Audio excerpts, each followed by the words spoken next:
Bonjour à tous et bienvenue dans une nouvelle vidéo de Blossom into Freedom. Alors aujourd'hui je vous reviens dans un contexte un petit peu particulier. Pour être honnête, j'avais une autre vidéo qui était planifiée pour aujourd'hui, donc nous sommes le dimanche 15 mars. Mais vu le contexte actuel, j'ai pris la décision d'un petit peu chambouler mon planning. J'ai longtemps hésité à faire cette vidéo, mais je sentais que depuis en tout cas après le choc passé, donc en me réveillant samedi matin, j'ai senti une énergie en moi qui me disait qu'il fallait que je fasse quelque chose.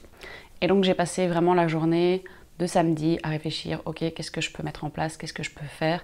Je sens que je suis appelée à apporter mon aide.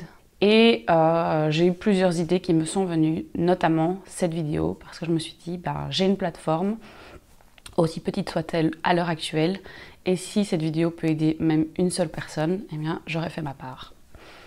Et donc voilà, aujourd'hui je vais vous parler des émotions et de comment les gérer en cas de crise. Tout d'abord, il faut remettre les choses dans le contexte. Une émotion, c'est quoi? Une émotion, c'est un message que votre mental et votre corps vous envoient. Et donc toute émotion est ok, toute émotion est légitime. Et d'autant plus dans des périodes comme ceci. À l'heure actuelle, que vous ressentiez de la peur, de l'angoisse, de la colère, quoi que vous ressentiez à l'heure actuelle, quoi qu'on vous dise sur ça, sachez que c'est ok, que c'est légitime et que c'est normal. Ces derniers jours, personnellement, sur les réseaux sociaux, dans mon entourage, j'ai surtout entendu deux émotions qui revenaient, qui étaient la peur et la colère. C'est pourquoi aujourd'hui, dans cette vidéo, je vais vous parler spécifiquement de ces deux émotions-là. Pour la peur, ce que j'entends beaucoup revenir, c'est j'ai peur pour moi, j'ai peur pour ma famille, j'ai peur de l'inconnu, j'ai peur de l'incertitude, j'ai peur du changement. Donc ça, c'est vraiment tout ce qui revient à l'heure actuelle. Si vous avez ça en vous, comme je l'ai dit dans l'introduction, c'est ok, c'est normal. Pour faire simple, la peur, c'est votre cerveau qui a identifié un danger, qu'il soit réel ou non, mais votre cerveau qui a identifié un danger. Et donc c'est la partie de votre cerveau, donc le cerveau reptilien, moi personnellement pour le dédramatiser je l'appelle le petit lézard, qui prend en fait les commandes. Et donc ce n'est plus la partie de vous qui réfléchit, la partie de vous qui analyse, c'est vraiment cette partie plus ancestrale, plus brute, plus animale, qui va prendre le contrôle.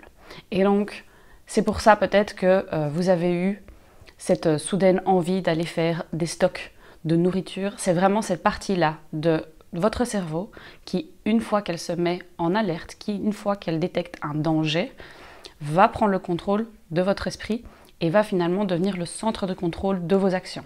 Comment reprendre dans ce cas le contrôle de ce cerveau reptilien? Comment être de nouveau aux commandes de vos actions, de vos décisions? Il faut en fait déjà que vous accueilliez la peur. Donc, si vous ressentez la peur et que vous n'y prêtez pas attention ou que vous la repoussez et que vous permettez au cerveau reptilien de switcher et de prendre le contrôle, c'est là où vous allez perdre finalement le contrôle de vos actions rationnelles. Donc pour ce faire, il faut vraiment que vous vous demandiez, ok, où est-ce que se ressent la peur chez moi? Est-ce que c'est dans le ventre? Est-ce que vous avez le ventre serré? Est-ce que c'est au niveau de la poitrine? Vous avez du mal à respirer? Vous sentez que c'est plus contracté? Vraiment, demandez-vous où c'est pour pouvoir ressentir la peur et l'accueillir et vous dire, ok, qu'est-ce qui se passe? J'ai peur. Où est-ce que ça se passe? C'est ici, je le ressens, je l'accueille, je l'accepte, c'est normal. Et ça va vraiment permettre de faire une distanciation par rapport à la peur qui pourrait prendre tout le contrôle. Ensuite, une fois que vous avez accueilli cette émotion, que vous l'avez ressentie dans vos tripes, vraiment où qu'elle soit, c'est tendu dans les épaules, ça peut être vraiment, c'est vraiment à vous de faire l'introspection et le scanning de votre corps pour voir, ok, où est-ce que ma peur se situe, où est-ce qu'elle s'exprime. Une fois que vous avez fait ça, c'est de vous recentrer sur votre respiration. Donc, on parle de la méditation, j'en ai encore parlé dans une vidéo récente, on en parle souvent, mais là, elle devient essentielle. Pourquoi? Parce qu'elle va vous permettre de vous recentrer, de revenir à votre respiration, de calmer le flux des pensées qu'il y a à l'heure actuelle, de faire taire un petit peu ce brouhaha actuel des médias, de votre entourage, et de vous recentrer sur vous, sur vos émotions, sur vos sensations, et de vous apaiser pour pouvoir reprendre le contrôle et reprendre la part de votre cerveau qui va pouvoir réfléchir de manière plus rationnelle, plus posée. La deuxième émotion que je vois énormément, c'est la colère. La colère face aux autres et à leurs réactions, la colère face aux décisions qui ont été prises ou pas encore prises, la colère face aux conséquences de ces décisions, et une fois de plus, cette émotion est tout à fait légitime. La particularité de la colère, c'est que c'est une émotion qui génère une énergie. Et donc, quand vous êtes en colère, c'est pour ça qu'on dit d'ailleurs vous bouillonnez de colère, il y a vraiment cette énergie en vous qui monte, qui monte, qui monte, qui grandit. Et donc, pour pouvoir vivre sa colère correctement, il faut pouvoir l'exprimer. L'exprimer évidemment dans la juste mesure. Il faut que cette énergie sorte, parce que sinon c'est là que la colère prend le dessus et vous consume littéralement. Et donc pour ça, il y a plusieurs méthodes. Vous pouvez parler. Tous ces gens qui à l'heure actuelle s'expriment sur les réseaux sociaux, ils ont besoin de sortir cette colère. Qu'on l'accepte ou non, ce n'est pas à nous de juger. Ils ont ça en eux, ils ont besoin de le sortir. Vous pouvez bouger, vous pouvez danser, vous pouvez faire du sport. C'est le moment si vous êtes à la maison. Et donc c'est vraiment de sortir cette énergie. Et donc une fois de plus, pour accueillir la colère, c'est vous connecter à votre corps, ressentir cette tension, cette énergie qui monte et vous autoriser à l'exprimer, quelle qu'elle soit. Il faut que ça bouge, il faut que vous vous dépensiez. Et une fois que vous aurez pu extérioriser la colère, que vous aurez pu parler à quelqu'un ou parler sur les réseaux sociaux, que vous aurez pu bouger, faire ressortir cette énergie, vous allez vous rendre compte que l'étape d'après, c'est que vous allez vous sentir beaucoup plus apaisé. La colère ne sera plus au contrôle, ne sera plus omniprésente en vous et vous allez pouvoir de nouveau repasser en mode réflexion, en mode analyse et penser du coup aux solutions. Il y a également aujourd'hui encore des gens qui sont à l'heure actuelle dans le déni. Le déni, c'est une réaction tout à fait normale. Donc si vous avez des gens dans votre entourage qui sont encore à cette étape-là, respectez-les. Ils ont le droit de faire leur processus à leur rythme. Ils viendront tôt ou tard, soit à la peur, soit à la colère, soit à une autre émotion. Mais laissez-les pour le moment dans leur état. Exprimez votre avis, parlez-leur, mais ne jugez pas les autres, ne jugez pas les émotions des autres. Concentrez-vous, sur vos propres émotions et sur comment vous pouvez les accueillir pour pouvoir les dépasser. Finalement, j'ai 3 remarques que j'ai envie de faire par rapport à gérer ces émotions et notamment dans la situation actuelle. La première, c'est qu'il faut que vous soyez bien conscient de votre zone de contrôle. Donc une fois que vous avez travaillé sur l'émotion, une fois que vous l'avez accueillie, que vous avez pu l'exprimer et qu'elle ne prend plus le contrôle de vos actions et que vous pouvez du coup passer plus en mode réflexion, recherche de solutions, analyse, réfléchissez bien à ce qui est sous votre contrôle. Il y a des choses à l'heure actuelle, dans la situation actuelle, qui ne sont pas sous notre contrôle. Il y a des décisions qui sont prises, qui sont imposées, et il va falloir les suivre.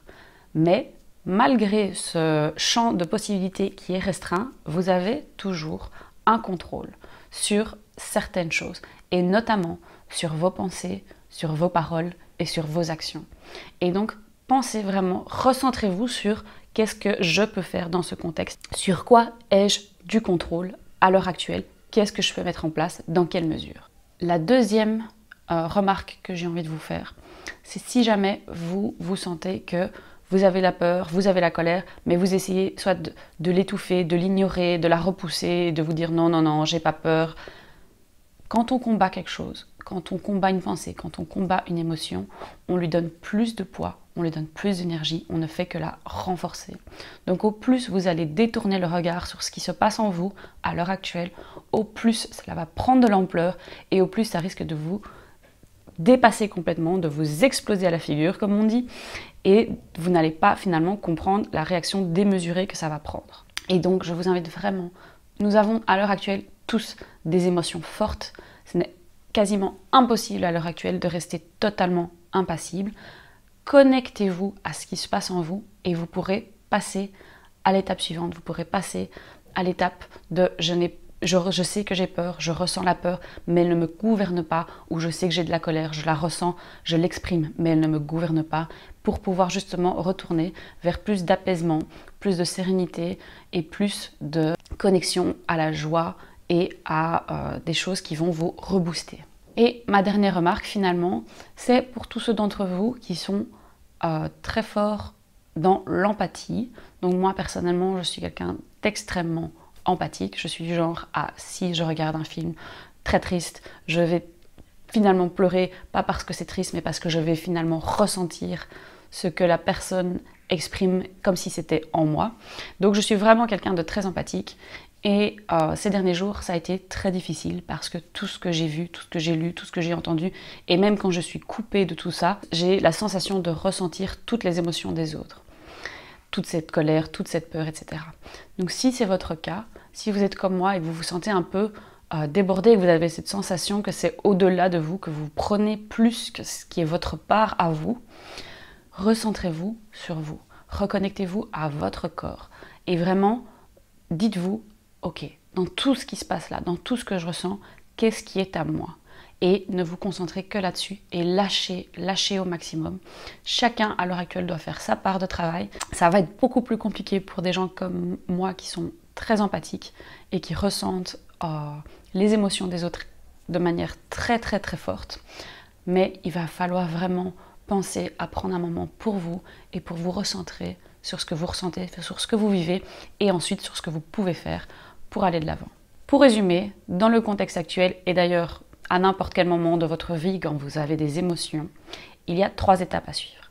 La première étape, c'est de détecter l'émotion. Donc qu'est-ce que c'est comme émotion déjà? Ça parfois ça peut déjà être difficile de pouvoir la distinguer. Donc qu'est-ce que c'est et où elle se situe en moi?